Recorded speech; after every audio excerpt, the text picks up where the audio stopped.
Class 10th का video number 8 number video discuss करेंगे। इससे पहले 7 वीडियो बना चुके हैं और जो भी स्टूडेंट पिछले वीडियो नहीं देखे हैं वो वीडियो जाके देख लीजिए, और जो नए स्टूडेंट हैं वो चैनल को सब्सक्राइब कर लें, लाइक कर दें और अपने दोस्तों या ग्रुप में शेयर करें। देखिए, इस वीडियो में जो चैप्टर फर्स्ट है प्रकाश का प्रवर्तन, रिफ्लेक्शन ऑफ लाइट, उसके बारे में पहले भी डिस्कस कर चुके हैं और इसमें भी डिस्कस करेंगे। इसमें मुख्य रूप से जो डिस्कस करेंगे वो करेंगे कि फोकस दूरी यानी F और वक्रता त्रिज्या R में संबंध क्या होता है। F जो होता है R/2 क्यों होता है, इसी को क्या करेंगे, प्रूफ करेंगे। तो चलिए चलते हैं वीडियो पे हम लोग। देखिए, ये वीडियो थोड़ा सा टफ होगा क्योंकि प्रूफ करने वाला जो भी वीडियो होता है थोड़ा सा हार्ड होता है, मतलब टफ होता है। तो कोशिश करेंगे आसान से आसान तरीके से समझाने का, और जो भी स्टूडेंट पीछे का वीडियो नहीं देखे होंगे और उनको कुछ हद तक समझने में दिक्कत होगा, तो कोशिश यही कीजिएगा कि पीछे की वीडियो जाकर देख लीजिएगा। उससे क्या पता लगेगा, उससे आपको पता ये लग जाएगा कि फोकस दूरी कहाँ होता है, वक्रता त्रिज्या किसको कहते हैं, वक्रता केंद्र कहाँ होता है, ये सब बारे में मालूम हो जाएगा। किधर से मिरर को पेंट करते हैं, किस चीज़ से पेंट करते हैं, इस सब के बारे में हम बता चुके हैं पहले, तो उसको डिस्कस नहीं करेंगे। मुख्य रूप से यहाँ पर डिस्कस करेंगे कि F बराबर R/2 होता है तो क्यों होता है। ठीक है, चलिए यहाँ पे देखिए लिख दिया गया है कि फोकस दूरी और वक्रता त्रिज्या में संबंध, फोकस दूरी और वक्रता त्रिज्या में संबंध। ठीक है, relation between focal length and radius of curvature, यानी कहने का मतलब फोकस दूरी और वक्रता त्रिज्या में संबंध। ये वीडियो को ध्यान से देखिएगा, एक बार में समझ में आने वाला नहीं है। कोशिश कीजिएगा कि वीडियो को 2-3 बार देखिएगा, समझ में आ जाएगा। ठीक है, चलिए आगे बढ़ते हैं। ये कौन सा दर्पण है, ये जो दर्पण है ये कौन सा दर्पण हो गया, ये दर्पण अवतल दर्पण है, क्योंकि इसका पेंट किधर से किया गया है। हम हमेशा बताते हैं कि दर्पण का पेंट किधर से करेंगे, दर्पण का पेंट करेंगे दाहिने तरफ से, दाहिने तरफ से पेंट करेंगे, और वस्तु को या किरण को किधर से लाएंगे, बाएं तरफ से लाएंगे। ठीक है, यानी राइट साइड से पेंट करेंगे और लेफ्ट साइड से क्या करेंगे, किरण को यानी प्रकाश को क्या करेंगे, लाएंगे। ठीक है, अब देखिए, अब यहाँ पे देखते हैं कि ये जो दर्पण है, इस दर्पण पे एक प्रकाश आ रहा है, प्रकाश का किरण आ रहा है एक किरण जाके टकराया कहाँ से, बिंदु B से। एक किरण कहाँ जाके टकराया, बिंदु B पर, और B पर टकराने के बाद देखिए कि रिफ्लेक्ट हो गया, यानी ये क्या हुआ, परिवर्तित हो गया कहाँ पे, बिंदु F के होते हुए ये क्या हुआ, परिवर्तित हो गया। तो रिफ्लेक्शन के नियम जो है, रिफ्लेक्शन ऑफ लाइट का जो हम नियम पढ़ाए हैं उसमें बताए हैं कि जब भी किरण परिवर्तित होता है तो क्या करता है, जो कोण बनता है एक दूसरे का होता है, बराबर होता है। तो यहाँ पे देखिए कि ये जो कोण आती हुई किरण के साथ जो आपतित किरण के साथ जो कोण बना, आपतन कोण, और जाती हुई किरण परिवर्तित किरण के साथ जो कोण बना, परिवर्तन कोण, ये दोनों कोण क्या होंगे, आपस में बराबर होंगे। ठीक है, तो यहाँ पे देखिए कि जैसी ये कोण आपस में बराबर होंगे, तो आपस में बराबर कैसे होंगे, क्योंकि इसमें बीच में क्या है, बीच में नॉर्मल है, यानी बीच में क्या है, अभिलंब है। अभिलंब उसे कहते हैं जो पूरी तरीके से बिंदु पर क्या पड़े, परपेंडिकुलर पड़े, यानी बिंदु पर सोझ 90 डिग्री कोण बनाता हुआ पड़े। अगर यहाँ देखा जाए तो अगर इसको इस तरीके से हम ड्रॉ कर दें तो यहाँ पे क्या हो जाएगा, ये जो लंब है इसके साथ कितना डिग्री कोण बनाएगा, 90 डिग्री का। ठीक है, तो यहाँ पे देखिए इसी 90 डिग्री कोण बनाया तो इस तरह से क्या हो गया, परपेंडिकुलर यानी अभिलंब हो गया, नॉर्मल हो गया। अब ये नॉर्मल का किया कि ये जो किरण आ रहा था और जा रहा था, ये किरण को क्या किया, 2 भाग में बांट दिया, 2 भाग में बांटा, इसी वजह से क्या बन गया, एक इधर कोण बन गया और एक इधर कोण बन गया। ये जो कोण बना इसको आपतन कोण कहते हैं, और ये जो कोण बना इसको परावर्तन कोण कहते हैं। ठीक है, तो परावर्तन कोण को R से सूचित करते हैं, आपतन कोण को I से सूचित करते हैं।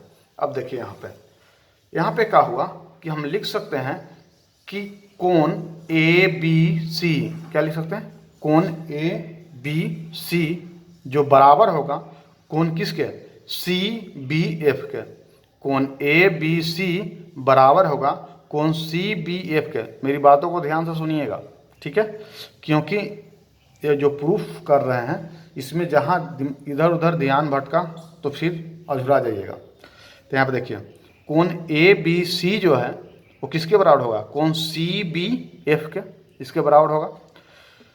तो यहाँ पे देखिए कि हम लोग 9th में पढ़े होंगे आप लोग कि जब दो समांतर रेखाओं को बीच से कोई रेखा काटता है, दो समांतर रेखाओं को बीच में जब कोई रेखा काटता है तो जो तिरछा तिरछी जो कोण बनता है वो एकांतर कोण कहलाता है।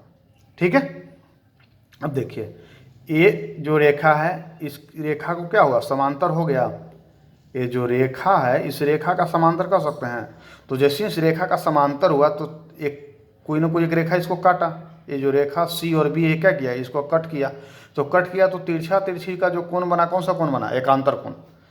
तो इसको कह सकते हैं कि कोण आई जो होगा ये भी कोण आई हो जाएगा, यानी कोण ए बी सी जो होगा कोण बी सी जो एफ होगा इसके बराबर होगा, कह सकते हैं।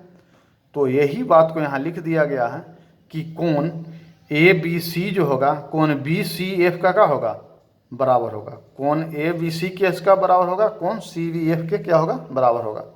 ठीक है, अब देखिए जैसे ही इसके बराबर हो गया तो हम पहले ही बता चुके हैं कि आई हमेशा किसके बराबर होता है, आर के बराबर होता है। तो ये भी कह सकते हैं कि ए आई जब इसके बराबर हो तो ये त्रिभुज एक बन गया। देखिए तो ये जो त्रिभुज बना इसमें दो कोण आपस में क्या है, बराबर है। तो जैसे दो कोण आपस में बराबर होगा तो इसको आमने सामने के भुजा भी आपस में बराबर होगी त्रिभुज के नियम से। तो आई के सामने की भुजा कौन सा है, बी एफ। आई के सामने के जो भुजा हो गया कौन सा, बी एफ। और आर के सामने की भुजा कौन सा हो गया, सी एफ। ठीक है, तो कह सकते हैं कि भुजा सी एफ बराबर किसका होगा, बी एफ के। तो जैसे दो भुजा इस त्रिभुज में बराबर हुआ तो इसको कह सकते हैं कि ये कौन सा त्रिभुज हो गया, समद्विबाहु त्रिभुज। कौन सा त्रिभुज, समद्विबाहु त्रिभुज। अब देखिए, अब जो इतना समझ गए होंगे कि भुजा बी एफ जो है भुजा सी एफ के बराबर है तो आगे उनको अच्छी तरह समझ में आएगा। अब देखिए जैसे ही भुजा बी एफ जो है सी एफ के बराबर हुए तो ये समद्विबाहु त्रिभुज बन गए। और समद्विबाहु त्रिभुज बन गए तो इसमें कुछ हम रूल लगाते हैं। देखिए क्या रूल लगाते हैं कि अगर ये जो किरण है इस किरण को खींचकर, इस किरण को क्या करें, खींचकर इस बिंदु पर यानी इस रेखा पर ला दें। जैसे इस रेखा पर लाएंगे तो ये रेखा क्या होगा, ये रेखा ऐसे टेढ़ होकर किस पे चलाएगा, पूरी तरीके से इस रेखा पर आ जाएगा। तो ए रेखा और ए रेखा दोनों किस पर आ जाएगा, इसी पर आ जाएगा। यानी रेखा ए बी और रेखा बी एफ किस पर आ जाएगा, इसी पर आ जाएगा ना। जैसे इस पर आ जाएगा ये रेखा, जैसे किरण को खींच के लाएं तो ये रेखा कहाँ पे आ जाएगी, इस पर आ जाएगा। तो ये कह सकते हैं कि बिंदु जो बी है वो किस पर आ जाएगा, पी पर आ जाएगा। बिंदु बी किस पर आ जाएगा, पी पर आ जाएगा।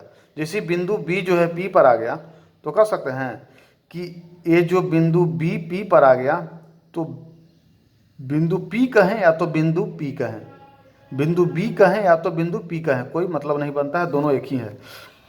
जब आने के बाद जैसी रेखा को इस पर ला दिए तो दोनों बिंदु का हो जाएगा, एक हो जाएगा। तो बिंदु बी कहें या तो बिंदु पी कहें, तो पी एफ जो है वो हमेशा किसके बराबर होगा, सी एफ के। अब कहिए कि ऐसे कैसे बराबर हो गया, तो देखिए त्रिभुज के भुजा दोनों जब आपस में बराबर, समद्विबाहु त्रिभुज के नियम से हम बताएं कि ये दोनों भुजा आपस में बराबर है तो ये पहले ही बराबर कर चुके हैं। तो ये यहाँ पे आएगा तो ये भी तो बराबर हो गया ना, इसके बराबर ये हो गया ना, क्योंकि ये बिंदु कहाँ गया, यहाँ पे आ गया। तो पी एफ किसके बराबर हो गया, सी एफ के बराबर हो गया। तो कह सकते हैं कि जो सी पी जो होगा यानी सी पी वो 2 गो पी एफ के बराबर होगा। कह सकते हैं सी पी जो होगा वो क्या गो पी एफ के बराबर होगा, 2 गो पी एफ के बराबर होगा। तो 2 जब पी एफ के बराबर होगा सी पी, तो ये भी कह सकते हैं कि सी पी को क्या कह सकते हैं, आर कह सकते हैं। सी पी को क्या कह सकते हैं, आर, वक्रता त्रिज्या। सी पी को वक्रता त्रिज्या कह सकते हैं। तो लिख सकते हैं कि सी पी यानी वक्रता त्रिज्या बराबर हो जाएगा 2 गो एफ पी के यानी पी एफ के, यानी 2 गो एफ के बराबर हो जाएगा। आर किसके बराबर हो जाएगा, 2 गो एफ के बराबर हो जाएगा। तो इसी को देखिए थ्योरिकल वाइज लिख दिए हैं, इसी को डीप में लिखे हैं, इसको समझिए। यहाँ तक आप लोग को समझ में आ गया होगा। चलिए इसको आगे त्रिभुज से लेकर चलते हैं और समझा दिए हैं, बस इसको जो लिखा हुआ है उसको दिखा रहे हैं। ठीक है, देखिए त्रिभुज त्रिभुज BCF में क्या बताएं कि BF जो होगा किसके बराबर होगा, CF के बराबर होगा। कोण I किसके बराबर होगा, R के बराबर होगा। तो अभी क्या डिस्कस कर रहे थे, अभी हम यहाँ पे डिस्कस कर रहे थे कि यहाँ पे क्या है कि PF जो है CF के बराबर है, तो PC किसके बराबर होगा, 2 को PF के बराबर होगा। तो PF किसके बराबर होगा, PC/2 के बराबर हो जाएगा। तो फोकस दूरी यानी PF को कह सकते हैं, फोकस दूरी कह सकते हैं। फोकस दूरी किसके बराबर हो जाएगा, PC/2 के बराबर हो जाएगा। तो PC को क्या लिख सकते हैं, R। देखिए PC को क्या लिख सकते हैं, R। यहाँ देखिए तो PC को R लिख सकते हैं, तो R किसके बराबर हो जाएगा, R हो जाएगा मतलब R हो जाएगा 2 को F। तो यहाँ पे कह सकते हैं कि F जो होगा R/2 के बराबर हो जाएगा। F किसके बराबर, R/2 के बराबर। इसी को प्रूफ करना था। थोड़ा सा आप लोग को हार्ड लगा होगा, हालांकि वीडियो एक बार समझ में नहीं आएगी, वीडियो को 2-3 बार देखिएगा समझ में आएगा। कोशिश कीजिएगा इसको लिखने का, क्योंकि ये बहुत हद तक समझ के लिखने पर ज़्यादा अच्छा रहेगा। आपको थियोरिकल चीज़ है। ठीक है, चलिए तो आगे के वीडियो नंबर 10 इसमें और ज़्यादा नहीं बताएंगे, नहीं तो पता लगेगा कि वो जो बताएं वो भी नहीं समझ में आया और इसी में अधूरा के रह गया। तो बस इसमें सिर्फ और सिर्फ प्रूफ करके बताए हैं, इसके बारे में कुछ ज़्यादा नहीं बताएं, क्योंकि वीडियो लंबा ऐसे भी नहीं करना चाहते थे, क्योंकि कम बताना इसलिए चाहते थे कि ये थोड़ा सा क्रिटिकल है। ठीक है, तो चलिए आगे अपने दोस्तों को शेयर कीजिए। अगर वीडियो अच्छा लगे तो लाइक कीजिए, कमेंट कीजिए और चैनल को सब्सक्राइब कीजिए। ठीक है, और आगे का जो वीडियो आने वाला है उसमें बताएंगे कि अगर हम मुख अक्ष के समानांतर कोई किरण को मतलब परावर्तक सतह पर टकराता है जाकर, तो उसका कंडीशन क्या क्या हो सकता है। अगर वो केंद्र से होकर परावर्तक सतह पर टकरा रहा है तो उसका कंडीशन क्या होगा। ये सब कंडीशन के बारे में हम आगे बताएंगे। ठीक है, ये सब 10th बोर्ड के व्यू से इम्पोर्टेंट है, क्योंकि 3-4 नंबर का पूछ ही देता है हर बार। एक न एक प्रूफ करने के लिए आपसे पूछ दिया जाएगा। ठीक है, तो इसको कोशिश कीजिएगा 2-3 बार देखिएगा, ऑटोमेटिक समझ में आ जाएगा। ठीक है।